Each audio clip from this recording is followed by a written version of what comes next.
This is a 2-bedroom unit at Infina Towers by DMCI.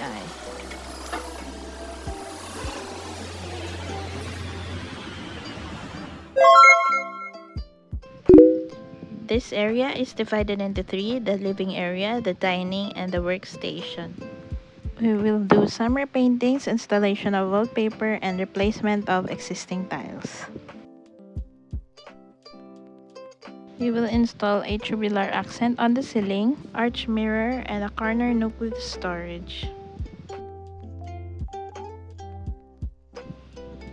This is the existing kitchen. We will do some repainting on the cabinets. We will install some shelves, pull out trays, and then replace the light in the track light. For the laundry area, we will install a matruca tiles and a floating shelves.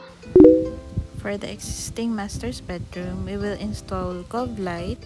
We will also provide wardrobes and then some accent lights.